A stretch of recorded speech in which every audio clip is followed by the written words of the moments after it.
So this morning we're going to focus on stewardship, and my wish is that you will come to think beyond past connections that we've had here about stewardship as being a fundraiser, because that's only a small part of it, and a little bit later on there's some information in here about how just focusing on money can become very cold and more like a business, and that's not really what stewardship is.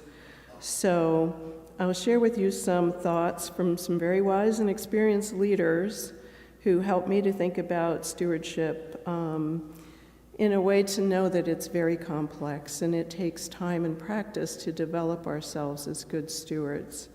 So join me in walking down the path of becoming enlightened about what it means to be a good steward. So, again, as I said earlier, think about yourselves and apply all of what I'm about to say just to you, and use this as a time of reflection and being here. So take a moment to think about how you might define stewardship. Just think about that a minute. What makes a good steward or a not so good steward? And just how does enhancing joyfulness enhance good stewarding? So I also have to say that as I was preparing this today, it was about an hour and 20 minutes long. So I spent the last week clipping through and getting rid of things so that I could maybe make it much more concise. So my mind was searching for connections about what makes a good steward, and that's when I came across Mr. Morris's blog that I shared earlier, and he focused on the characteristics of the good steward and also listed characteristics that are evident when good stewarding goes astray. So again, briefly, those positive traits were commitment to selfless service, belief in sustainability, practicing inclusiveness, embracing innovation and change, being a team player, belief in communication, always acknowledging and thanking the master we serve. So here are the signs that indicate that your stewards need redirecting. All right? They perpetuate the status quo only for the sake of preserving it. They resist change and are afraid of innovation. They cultivate exclusivity. They may not mean to, but they shut out new volunteers. They stick to themselves and fail to welcome newcomers. They don't share information. They make decisions unilaterally because they know best. They develop an ownership mentality. They want to control every situation. They let selfishness creep into their organization. They seek to preserve their department or committee at the expense of others. They have lost sight of organizations' founding principles, substituting what is expedient for what best meets their needs. And they're no longer accountable. They have amassed too much power to be challenged, and they are beholden to no one. So, as you can imagine, negative stewarding leads an organization to decline. Like in the demise of the Wicked Witch in The Wizard of Oz, we can't just throw a bucket of water on them and watch them melt away, because that would be throwing it on us. Because we all do these things, right? So he suggests that through the power of good leadership and good stewarding, negative trends can be overcome, and we who have lost our way may see the benefit once again for positive change. So this brought me to my next thoughts about how we might become good stewards and stay on track. What exactly does that look like? Where does it come from? What exactly is it? Can we learn it? How is it experienced? What enhances it? What blocks it? What kills it? In asking these questions, I was reminded of the story I told last year about the woman on the train who, as she disembarked the train, she noticed her glove was on the seat of the train, and just as the door was closing, she threw the other glove in. See, okay? Because her belief was that way somebody would have two gloves when they found it. Okay? How did she become a person who thinks that way? She reflected the being of a person who embodies having rather than not having, and the attitude of giving rather than not giving. And that was the essence of her core. And we're surely not born that way. I mean, look at the socialization of children. It's very complicated.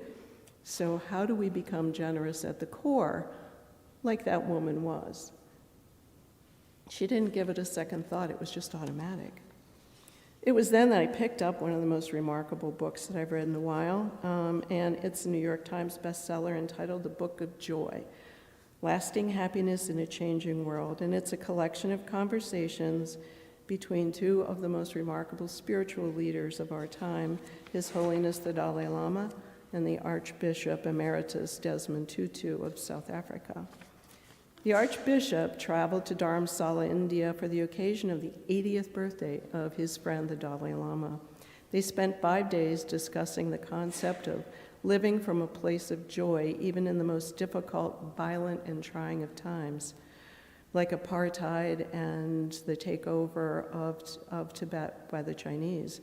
I would like to quote the book's opening statement. Again, just kind of close your eyes and let this sink in. To celebrate one of our special birthdays, we met for a week in Dharamsala to enjoy our friendship and to create something that we hope will be a birthday gift for others. There is perhaps nothing more joyous than birth, and yet so much of life is spent in sadness, stress, and suffering.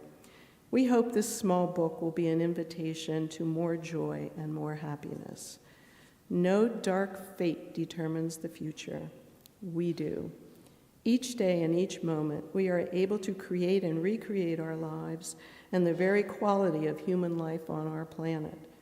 This is the power we yield. Lasting happiness cannot be found in the pursuit of any goal or achievement. It does not reside in fortune or fame. It resides only in the human mind and heart, and it is here that we hope you will find it. Every day is a new opportunity to begin again. Every day is your birthday. His Holiness the Dalai Lama and Archbishop Emeritus of South America, Desmond Tutu.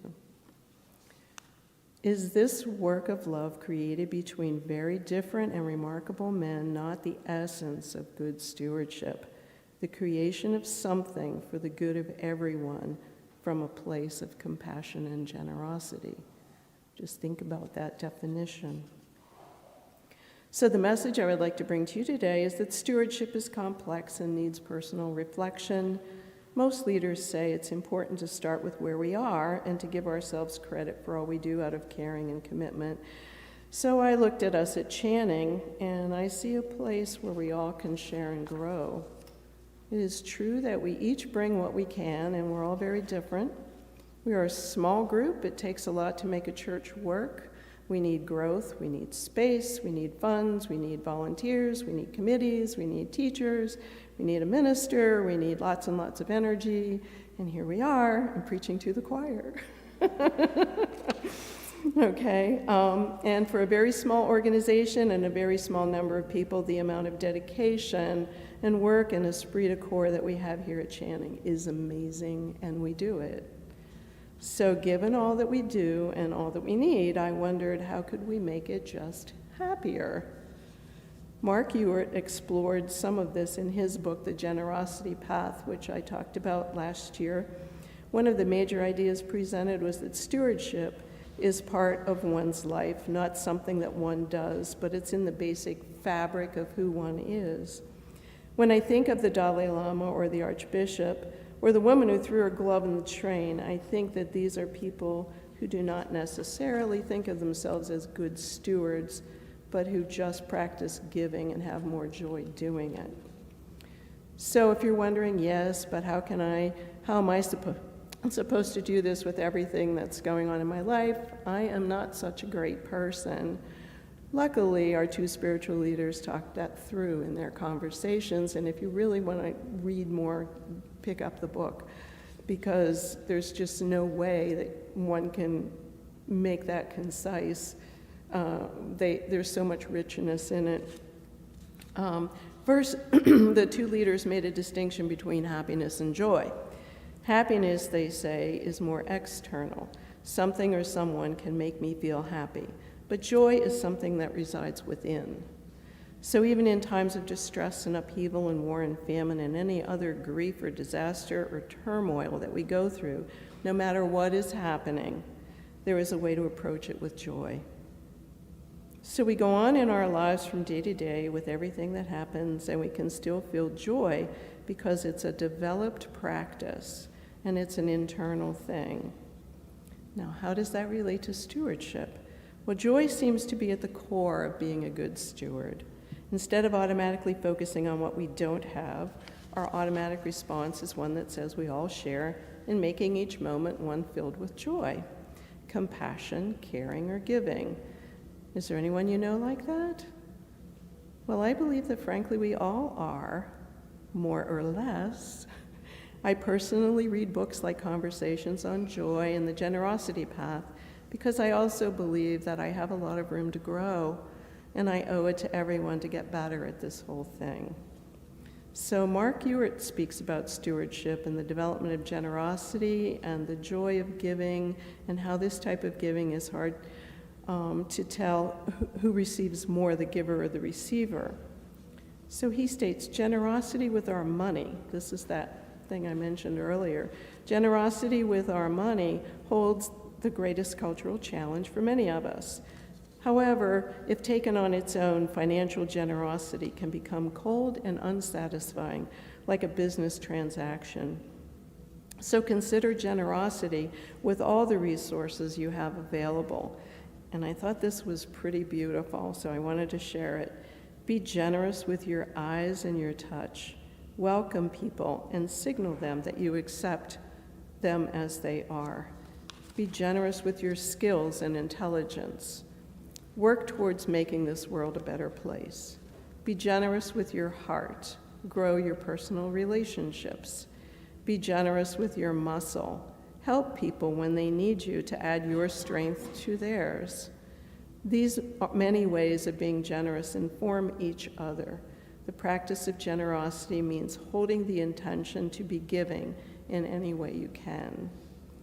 To quote Walt Whitman, the habit of giving only enhances the desire to give. So whether framed as generosity or joyful giving, there are practices that help us develop the capacity to give from a place of joy. There are also blocks to the development of joyful giving. First, the blocks, and these are from the Book of Joy, so if you want to get more information, you can check out the book. There are eight pillars of joy, and they talked about the blocks first and then the 8 pillars. So to progress in joy, we need to minimize the obstacles to joy and perfect the pillars of joy. And you think, oh, okay, well, that seems easy, right? No, that's not so easy. So the Dalai Lama stated that we need to develop mental immunity. He suggests that sometimes a pill will help, but just as in physical immunity and mental immunity, one must engage in the practices that strengthen the mind over time. He says there is quick and there is best. You can have either, but not both. Interesting. The best solution to our suffering is mental immunity. It takes time to develop. He discussed a rational level and an emotional level by saying that the rational is more conscious and the emotional more deep. Just like on the ocean, the waves on the surface can be tumultuous and rough.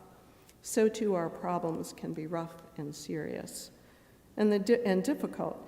But at the deeper emotional level, like the deep ocean, it can be calm at the same time. Kind of interesting. Nice, I'd like to have that. The Archbishop added that he believed that people get quite annoyed with themselves unnecessarily and encouraged the idea that we need to accept ourselves as we are, get to know what triggers us. These are things we can train ourselves to deal with and change, but cautioned against feeling ashamed of ourselves. It is good to accept that we have human emotions, but we can learn how to deal with them appropriately, he says. Shame and guilt often prevent us from becoming aware. Without awareness, there can be no movement forward. So again, thinking about that in your own lives, how many times do you not come forward because you feel ashamed of something you've done? And so he says, get rid of that, and then we can find out where we are and move forward. So the obstacles to joy, the fears, stresses, sadness, and grief, loneliness, and anxieties of our lives, and inevitable suffering, both external and internal, arise. These range from everyday frustrations to worry about life-defining experiences and adversities, to envy over someone else's good fortune, never done that, even despair at the turmoil of the world arises. Both men agree that though we cannot change that these happen, we do have the ability to adjust our attitude towards them. This comes with the development of practices that help us to change our minds and then our hearts. The Dalai Lama uses the meditation practices to do this, and the Archbishop uses prayer to enhance the joy practices in his life. So at the same time we address the blocks to joy, we can develop the qualities that allow us to experience joy, which include 4 qualities of the mind and 4 qualities of the heart. And I'm on page 13, so I'm almost done. These are the 8 pillars of joy. The mind qualities are, number 1, perspectives. There are many different angles. It's our perspective that influences our thoughts, feelings, and actions. One of the psychologists that consults with the Dalai Lama described perspective as our ability to reframe our situation more positively. Perspective is the foundation of happiness, as the way we see the world is the way we experience the world. Changing the way we see the world, in turn, changes the way we feel and the way we act. Do you see what's wrong or what's right? Do you see something as a problem or an opportunity? Number 2, humility. I try to look humble and modest. I am just a human like you, that both men said. Thinking that I am special only creates isolation and anxiety. The Dalai Lama told the story of a stodgy religious leader at a meeting who thought he should be sitting higher than everyone else. So they put bricks under the legs of his chair, so he was sitting up high, and he sat very still for the whole meeting. And the Dalai Lama chuckled to himself over the idea of somehow a mysterious force coming and making the chair topple over. Then he will act like a real human being, was the Dalai Lama's thought. So, number 3, humor. Laughter, joking is much better. Wholehearted laughter is good for your heart and health in general. Humility, humor, and humanity all have the same origin, which is the word humus, or of the earth. So think about that. We are of the earth, so humility, humor, and humanity are all good qualities. We have the humility to laugh at ourselves, and to laugh at ourselves reminds us of our shared humanity. This is another cornerstone of joyful living. Number 4, acceptance. The only place where change can begin, the 4th quality of the mind, which is the ability to accept our life in all its pain, imperfection, and beauty. Once we see life in its wider perspective and our role in its drama with some degree of humility and have the ability to laugh at ourselves, we can come to acceptance. Do what you can, but when nothing can be done, live with acceptance about how it is. So all spiritual traditions recognize the importance, skipped page 15. The 4 qualities of the heart, number 1 is forgiveness, freeing ourselves from the past. There were many stories in the book of incredible acts of forgiveness from people who experienced apartheid and other just pretty devastating events in their lives. And in the end, their common awareness was that nothing could change what happened, so forgiveness was the path forward. The Archbishop spoke of Nelson Mandela as an incredible example of the power of forgiveness, but he encouraged anyone to be potential instruments of incredible compassion and forgiveness. So, number 6, gratitude. I am fortunate to be alive. I have a precious human life. I am not going to waste it. The Dalai Lama challenges us to think, how did you wake up this morning? You woke up from a warm bed, had breakfast, and are here now in this beautiful sanctuary. He noted that there are many people who are just like you because they are human, who are cold, thirsty, and hungry. What I thought he was going to say next, he did not. He then says, don't be sad, be grateful, and use your gifts. Count your blessings. Pretty interesting. All spiritual traditions recognize the importance of gratefulness. It allows us to shift our perspective toward all we have been given and all we have. It moves us away from the narrow-minded focus on fault and lack to the wider perspective of benefit and abundance. As we think of ourselves as stewards of our faith, the Unitarian beliefs guided by our 7 principles, is developing this pillar of joy not central?